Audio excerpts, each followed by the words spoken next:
Hi friends, welcome back to excellent academics. നമ്മൾ നോക്കാൻ പോകുന്നത് ബയോളജിയിലെ വളരെ ഇമ്പോർട്ടൻ്റ് ആയിട്ടുള്ള സിനാപ്സിസ് എന്ന് പറയുന്നൊരു ടോപ്പിക്കാണ്. SSLC-കാർക്കും CBSE-കാർക്കും ഒരേപോലെ ഇമ്പോർട്ടൻ്റ് ആയിട്ടുള്ളൊരു ടോപ്പിക്കാണിത്. അപ്പോൾ ട്രാൻസ്മിഷൻ ഓഫ് ഇമ്പൾസസ് അല്ലെങ്കിൽ സിനാപ്സിസ് പഠിക്കണം എന്നുണ്ടെങ്കിൽ നമ്മുടെ സ്ട്രക്ചർ ഓഫ് ന്യൂറോൺ എന്താണെന്ന് അറിഞ്ഞിരിക്കണം. അപ്പോൾ സ്ട്രക്ചർ ഓഫ് ന്യൂറോണിൻ്റെ ഡീറ്റെയിൽ ആയിട്ടുള്ള വീഡിയോ വളരെ എളുപ്പത്തിൽ പഠിക്കാൻ പറ്റുന്ന ക്വിക്ക് വീഡിയോ നമ്മൾ ചാനലിൽ അപ്ലോഡ് ചെയ്തിട്ടുണ്ട്. അപ്പോൾ അതൊന്ന് കണ്ടിട്ട് വരിക, എങ്കിലേ ഇത് നമുക്ക് പെട്ടെന്ന് പഠിച്ചെടുക്കാൻ പറ്റൂ. നമുക്കിനി നേരെ വീഡിയോയിലേക്ക് പോവാം. അപ്പോൾ മക്കളെ, നമ്മൾ എന്താണ് സിനാപ്സിസ് എന്ന് പഠിക്കുന്നതിന് മുന്നേ ആദ്യം ട്രാൻസ്മിഷൻ ഓഫ് ഇമ്പൾസ് എന്താണെന്ന് അറിഞ്ഞിരിക്കണം. അതായത് ഒരു ഇമ്പൾസ് ഒരു ന്യൂറോണിൽ കൂടെ അടുത്ത ന്യൂറോണിലേക്ക് എത്തുന്ന ആ ഒരു പാത്വേ എന്താണെന്ന് നമ്മൾ അറിഞ്ഞിരിക്കണം. അതറിഞ്ഞാൽ മാത്രമേ സിനാപ്സ് എന്ന് പറയുന്ന കാര്യം നമുക്ക് ഈസി ആയിട്ട് അബ്സോർബ് ചെയ്യാൻ പറ്റൂ. അപ്പൊ നോക്കുക, ട്രാൻസ്മിഷൻ ഓഫ് ഇമ്പൾസസ് എന്താണ്? ഒരു ഇമ്പൾസ് എങ്ങനെ ട്രാൻസ്മിറ്റ് ചെയ്യുക? ഒരു ന്യൂറോണിന്റെ ഡെൻഡ്രൈറ്റ് ആണ് ആദ്യം ഒരു ഇമ്പൾസിനെ റിസീവ് ചെയ്യുക, അല്ലെ? ആ ഒരു ഡെൻഡ്രൈറ്റ്, അങ്ങനെ ബ്രാഞ്ച് പോലെ ഇരിക്കുന്ന സാധനം അതിനെ അബ്സോർബ് ചെയ്യുന്നു, നേരെ ഡെൻഡ്രോണിലേക്ക് പോകുന്നു, സെൽ ബോഡിയിലെത്തുന്നു, ആക്സോണിലെത്തുന്നു, ആക്സോണൈറ്റിലെത്തുന്നു.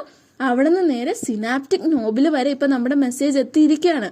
ഇതിനെ ആർക്ക് കൊടുക്കണം? അഡ്ജസന്റ് ന്യൂറോണിന് കൊടുക്കണം. പക്ഷെ നിങ്ങൾ ഈ പിക്ചറിലൊന്ന് നോക്കിയേ, സിനാപ്റ്റിക് നോബിന്റെയും അഡ്ജസന്റ് ന്യൂറോണിന്റെ ഇടയിൽ ഒരു ഗ്യാപ്പ് ഉണ്ടല്ലേ?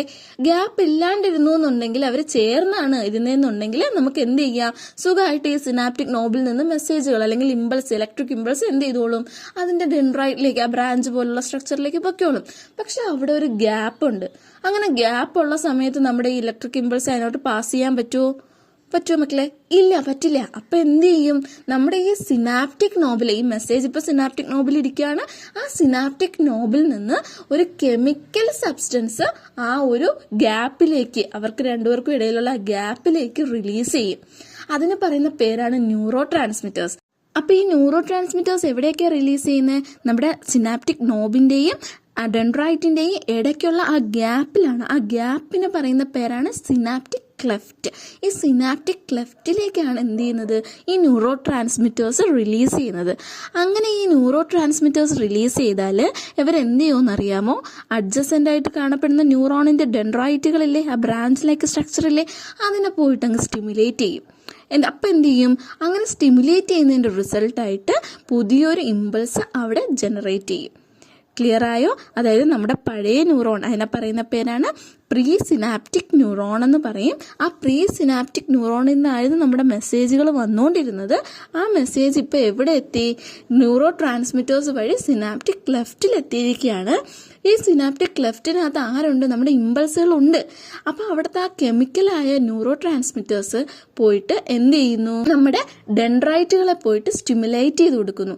അങ്ങനെ സ്റ്റിമുലേറ്റ് ചെയ്യുന്നതിന്റെ ഫലമായിട്ട് എന്ത് സംഭവിക്കും?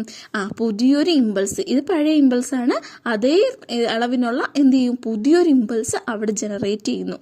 അപ്പൊ ഇമ്പൾസുകളുടെ ഒരു ട്രാൻസ്മിഷൻ ആണ്, അതിന്റെ ഒരു പാത്വേ ആണ് നമ്മളിപ്പോൾ പറഞ്ഞത്. മനസ്സിലായോ മക്കളെ? എന്താ സംഭവിക്കുക? പ്രീ സിനാപ്റ്റിക് ന്യൂറോണിൽ നിന്ന് പോസ്റ്റ് സിനാപ്റ്റിക് ന്യൂറോണിലേക്ക് എന്ത് പോകുന്നു? മെസ്സേജ് പോകുന്നു. അത്രയേ ഉള്ളൂ. പ്രീ സിനാപ്റ്റിക് ന്യൂറോൺ എന്ന് വെച്ചാൽ അതിനകത്തായിരുന്നു ഓൾറെഡി എന്ത് ചെയ്ത് നമുക്ക് മെസ്സേജ് ഉണ്ടായിരുന്നത്. പോസ്റ്റ് സിനാപ്റ്റിക് ആണ് ഇപ്പം വാങ്ങുന്ന ആള്. മനസ്സിലായല്ലോ? ഇവർക്ക് തമ്മിൽ എന്ത് ചെയ്യണം? മെസ്സേജുകൾ കമ്മ്യൂണിക്കേറ്റ് ചെയ്യണം, മെസ്സേജ് അങ്ങോട്ട് പാസ് ചെയ്യണം. അതിന് ആര് ഹെൽപ്പ് ചെയ്യുന്നു? നമ്മുടെ സിനാപ്റ്റിക് നോബിലുള്ള കെമിക്കൽ സബ്സ്റ്റൻസ് ആയിട്ടുള്ള ന്യൂറോ ട്രാൻസ്മിറ്റേഴ്സ് സഹായിക്കുന്നു. അത് ഈ സിനാപ്റ്റിക് ക്ലെഫ്റ്റിലേക്ക്, ആ ഗ്യാപ്പിന് പറയുന്ന പേര് സിനാപ്റ്റിക് ക്ലെഫ്റ്റ്, അതിലേക്ക് റിലീസ് ചെയ്യുന്നതിലൂടെ എന്ത് ചെയ്യുന്നു? ഈ ന്യൂറോ ട്രാൻസ്മിറ്റേഴ്സ് എന്ന് പറയുന്ന കെമിക്കൽസ് ആണ്, അവർ പോയിട്ട് അഡ്ജസന്റ് ന്യൂറോണിനെ സ്റ്റിമുലേറ്റ് ചെയ്ത് കൊടുക്കുന്നു. As A result new impulse generate ചെയ്യുന്നു. അങ്ങനെ ട്രാൻസ്മിറ്റ് ചെയ്ത് ഈ ട്രാൻസ്മിഷൻ കംപ്ലീറ്റ് ആവുന്നു. അപ്പോൾ ഇതിൽ ന്യൂറോ ട്രാൻസ്മിറ്റേഴ്സ് എന്ന് പറയുന്ന ഒരു ഇമ്പോർട്ടൻ്റ് ആയിട്ടുള്ളൊരു ഷുവർ ക്വസ്റ്റ്യൻ ആണ്. അത് എന്തായാലും നോക്കിക്കൊണ്ട് പോവുക. അതിന്റെ എക്സാമ്പിൾസ് പഠിച്ചു നോക്കിയാൽ ഡോപ്പമൈനും അസറ്റൈൽ കൊളൈനുമാണ് ന്യൂറോ ട്രാൻസ്മിറ്റേഴ്സിന് എക്സാമ്പിൾസ് എന്ന് പറയുന്നത്. നോക്കാണ്ട് പോവരുത്, പരീക്ഷയ്ക്ക് ഇമ്പോർട്ടൻ്റ്. അപ്പോൾ ഇത്രയേ ഉള്ളൂ മക്കളെ. ട്രാൻസ്മിഷൻ ഓഫ് ഇമ്പൾസ് എന്ന് പറയുന്നത് വളരെ എളുപ്പമാണ്. ഇത് മനസ്സിലാക്കിയ ഒരാൾക്ക് ഇപ്പം നമുക്ക് സിനാപ്സിസ് പഠിച്ചെടുക്കാം. അപ്പോൾ സിനാപ്സിസ് എന്ന് ചോദിച്ചാൽ നിങ്ങളുടെ മനസ്സിൽ ഫസ്റ്റ് വരാനുള്ള കാര്യം simply it is A gap junction. എന്താണത്? ഗ്യാപ്പ് ജംഗ്ഷൻ ആണ്. ഏതിൻ്റെയൊക്കെ ഇടയിലുള്ളത്?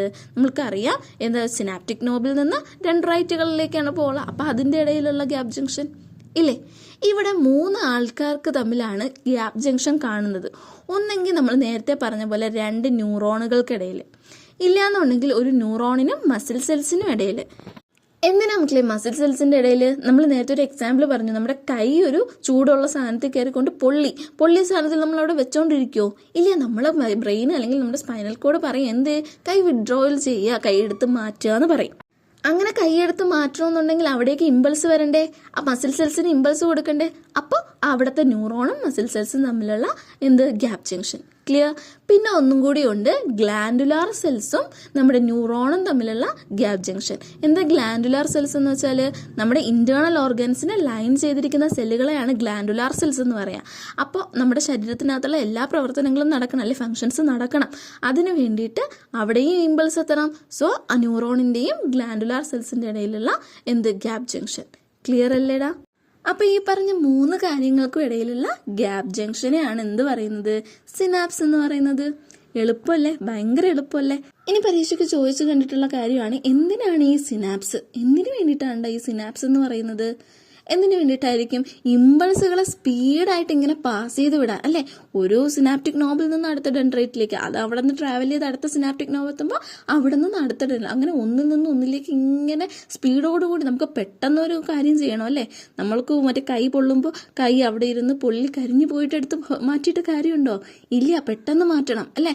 നമുക്ക് എന്തെങ്കിലും സംഭവിക്കുന്ന മുമ്പേ നമ്മുടെ ബ്രെയിൻ അതിനെ ആക്ഷൻ തരണം.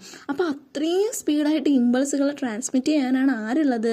ഈ ഗ്യാപ് ജംഗ്ഷൻ ആയ സിനാപ്സ് ഉള്ളത്. അപ്പോൾ ഇത്രയേ ഉള്ളൂ മക്കളെ നമ്മുടെ ഇന്നത്തെ വീഡിയോ എന്ന് പറയുന്നത്. എന്തെങ്കിലും ഡൗട്ടോ അല്ലെങ്കിൽ സജഷൻസോ ഉണ്ടെങ്കിൽ കമൻറ്റ് ബോക്സിൽ ഇടുക. ഇന്നത്തെ വീഡിയോ യൂസ്ഫുൾ ആയിട്ടുണ്ടെന്ന് തോന്നുന്നെങ്കിൽ ലൈക്ക് ചെയ്യാനും സബ്സ്ക്രൈബ് ചെയ്യാനും നിങ്ങളുടെ ഫ്രണ്ട്സിന് ഷെയർ ചെയ്യാനും മറക്കരുത്. താങ്ക്